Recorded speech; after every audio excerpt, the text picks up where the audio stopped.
225 51 Untuk sekolah tempat mengajar SDN Ngeser Kroso 3. pengalaman mengajar Kalau mengajar berarti hampir 6 tahun. untuk pendidikan dan pengembangan profesional.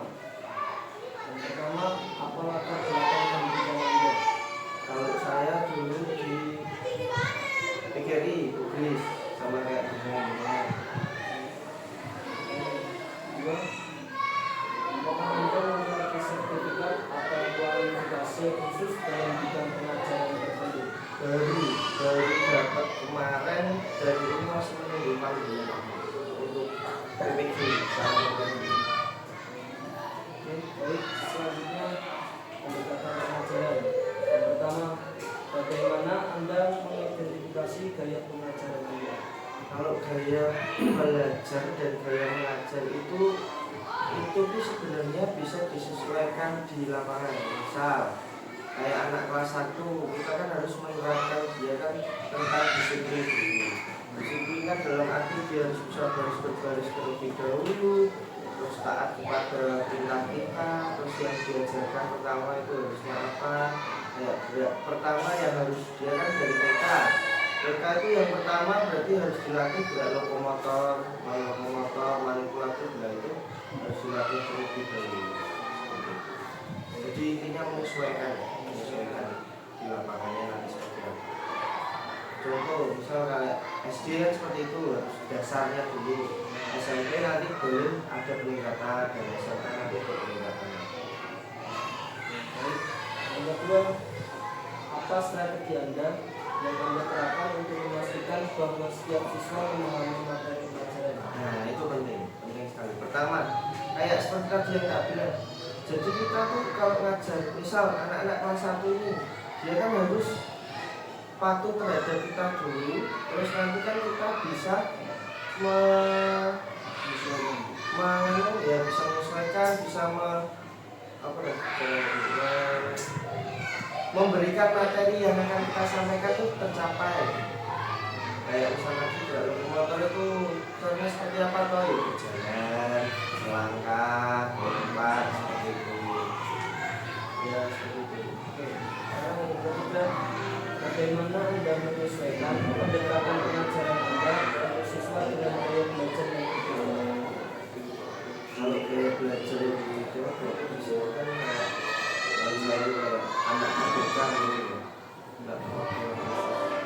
Nah di sini pun kayak ya berarti kita harus mensamaratakan cara anak satu mendapat pembelajaran yang sama dan anak yang kedua misalnya kebutuhan itu juga harus mendapat gaya belajar yang sama tapi divariasi.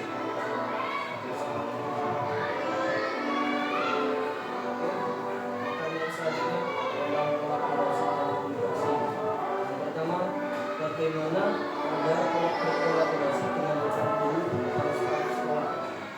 Ya seperti biasanya pagi rapat terus ada pondok di sekolah itu menyampaikan aspirasi dari guru misal yang kurang dalam mengajar itu seperti apa rapat dengan guru ada di sekolah.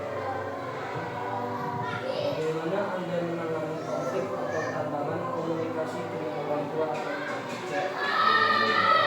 Orang tua berarti paling baik seperti ini.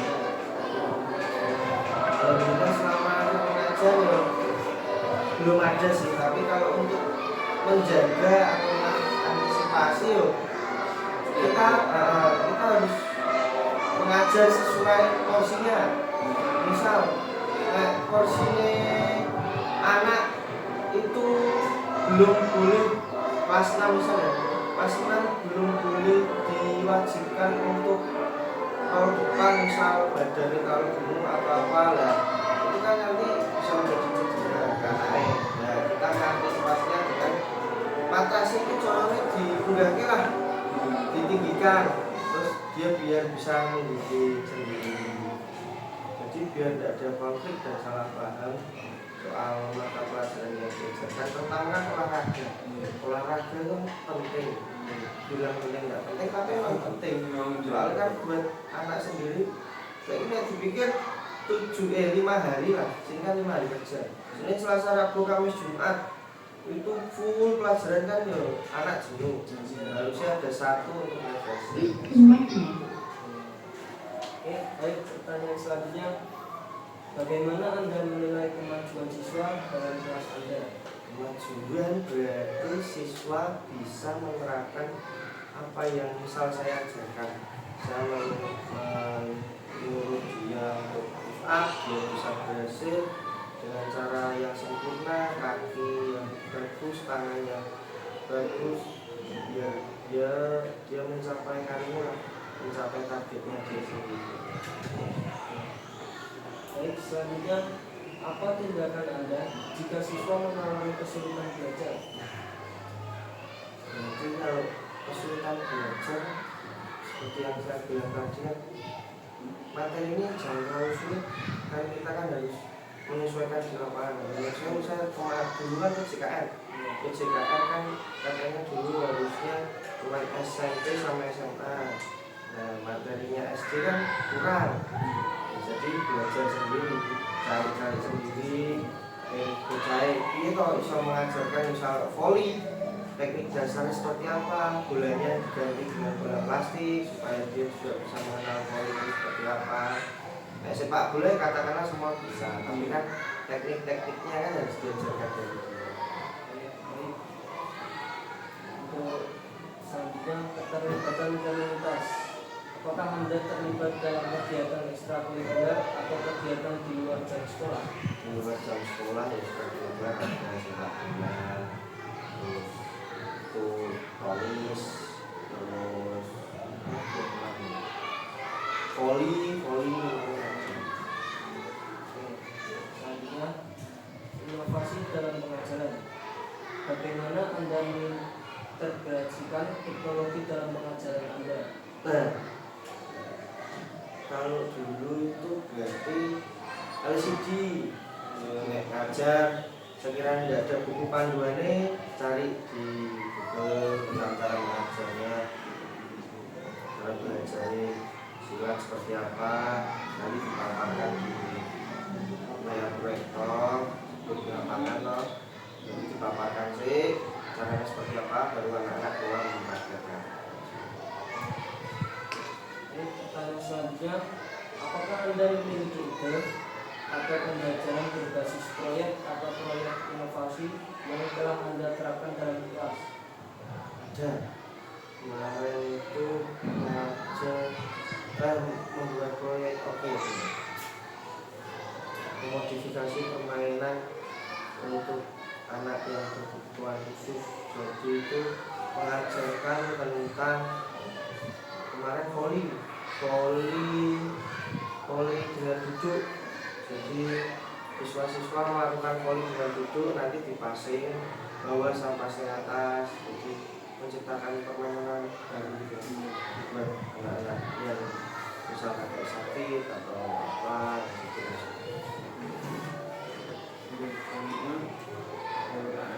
Yaitu pertama pengembangan tentang kurikulum merdeka. Apa pemahaman Anda tentang konsep kurikulum merdeka? Kalau kurikulum merdeka dilakukan, ya ini jujur soalnya jujur, itu kurang efektif kalau dilakukan karena ya, kita kan juga harus berperan penting di lapangan. Misal mengajar anak itu kan tidak boleh anak dibiarkan begitu saja, harus ada materinya, harus ada evaluasinya, harus ada cara melakukannya yang betul dan salah seperti apa. Ya, ini kurang lah kalau jika itu diajarkan. Tapi ya baik dalam arti anak bisa belajar sendiri, mengetahui apa yang bisa dia kembangkan lebih dahulu seperti apa, ada plus minusnya. Kalau dibilang kurang efektif ya kurang sedikit. Enggak banyak. Jadi selanjutnya itu bagaimana Anda menjelaskan karakteristik utama dari kurikulum merdeka? Dibebankan ke anak harus bisa mandiri belajar. mandiri belajar ya mungkin kalau diterapkan di anak SD itu sulit. Seperti yang tadi saya bilang, tempat, sarana, prasarana itu kan juga harus memadai. Nek tidak ada ya kita memodifikasi sendiri seperti apa. Dan rata-rata ya tahu sendiri kan besok rasanya di SD itu ki jarang, misal punya bola 1 lah anaknya 27, tapi caranya anak 27 itu bisa bergerak semua, bermain semua. Oke, selanjutnya yaitu tentang penerapan prinsip-prinsip kurikulum merdeka dalam pengajaran. Yang pertama yaitu bagaimana Anda menerapkan kurikulum untuk menyesuaikan kurikulum dan manhaj siswa di sekolah. Mengenalkan ke siswanya, mengenalkan ke siswa. Ya apa ya caranya? Misal, tak kasih tugas ini aja lah. Tugas ujian akhir. Dia kan juga harus belajar di rumah. Kalau nggak ada bukunya ya cari di Google. Terus saya kan harus menerangkan refleksi materi-materi yang saya ajarkan kemarin itu dan cara ini bisa mendapat nilai bagus dan sempurna yang bisa dibanggakan untuk orang tuanya. Jadi berdampak bagus untuk siswa, terus ya mental siswa, mental orang tua juga. Selanjutnya yaitu dalam penggunaan sumber belajar berbasis teknologi. Jadi yang pertama, bagaimana Anda mengintegrasikan teknologi sistem proses pengajaran sesuai dengan prinsip kurikulum merdeka. Mungkin aku tambahan ke berbasis elektronik digital. Nah itu sebelum belajar kadang refleksinya soal materi kemarin, misal materi kemarin sepak bola, tak cari ke kuis di internet, misal tendangan yang baik untuk syuting ke gawang, jadi tak carikan. Jadi anak bisa memilih nanti, anak maju tak kasihkan di layar monitor, tak tunjuk mana yang bagus dari A, B, C, D, nanti dia bisa tunjuk, tak klik apakah itu benar atau salah. Salah nanti keluar kata-kata yang benar seperti apa. Oke, selanjutnya itu membuat penilaian formatif dan proses evaluasi. Satu, bagaimana Anda melibatkan siswa dalam proses penilaian dan pemantauan kemajuan mereka. Nah, seperti yang saya katakan tadi, berarti kayak soal sebelum atau jauh-jauh hari mesti bakal saya sampaikan materi ini loh ya, untuk besok kamu ujian itu ini dari bab 1 sampai bab 4 itu dipelajari, diterapkan nanti di rumah seperti apa. Kan kalau anak SD disuruh belajar dari bab 1 sampai bab 4 yang buku tebel segini tebelnya itu sulit, harus diulang-ulang setiap kali. Satu pertemuan diulang lagi, supaya anak tersebut juga memahami dan tahu caranya seperti apa. Terus selanjutnya yaitu kolaborasi dalam guru dan pengembangan kolektif. Yang pertama yaitu bagaimana Anda berkolaborasi dengan rekan guru dalam merancang dan melaksanakan kurikulum. Kalau kolaborasi mungkin cuma saya kok kalau di sini satu mobil, jadi atau satu kelas itu paling ya sekarang kan 27 belas. Kalau olahraga ya kolaborasinya paling soal yang saya berikan nanti saya kasih ke guru kelas mengevaluasi apakah ini cocok untuk diberikan ke anak-anak atau enggak. Nah dari situ nanti saya evaluasi lagi, saya kasih soal yang lebih bagus buat anak tersebut. Yang kedua yaitu apa pengalaman Anda dalam melakukan proses kolektif untuk mendukung kurikulum. Kemarin ikut diseminasi PJBK PKK PJOK. Nah itu baru itu kan soal PPG kan saya belum, baru kemarin ikut itu banyak inovasi cara permainan yang bisa diterapkan di anak-anak SD. Contohnya misal saya bertemu dengan SD lain itu kan kemarin PKK itu satu kota Semarang, bahkan satu Jawa Tengah, itu semua. Jadi di situ ada grup yang bisa berbagi tentang praktek baik antara guru satu dengan guru lain. Jadi misal butuh, aku butuh materi PJOK permainan bola besar. Nah, caranya itu aku baik, sing bisa membuat anak tersebut senang dalam mempraktekkan sepak bola, bola voli, basket atau apa itu. Ini sebenarnya tantangan dan solusi dalam implementasi kurikulum kita. Yang pertama itu apa tantangan utama yang Anda hadapi dalam menerapkan kurikulum kita? Tantangan pertama saat kurikulum itu datang ya itu cara menerapkannya ke siswa seperti apa.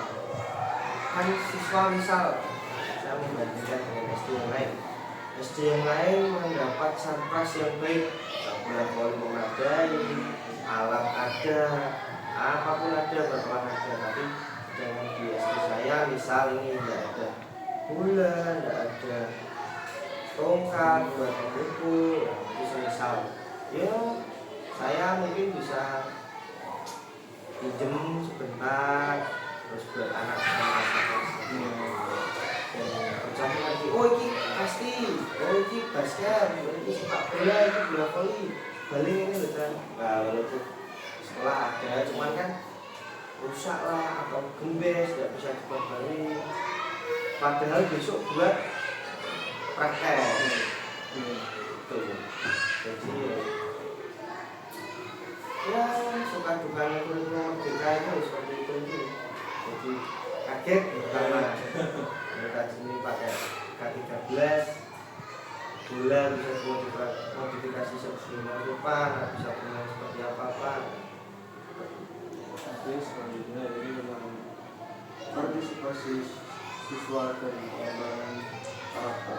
Yang pertama ini bagaimana Anda mendorong partisipasi aktif siswa dalam proses pembelajaran sesuai dengan semangat kurikulum kita.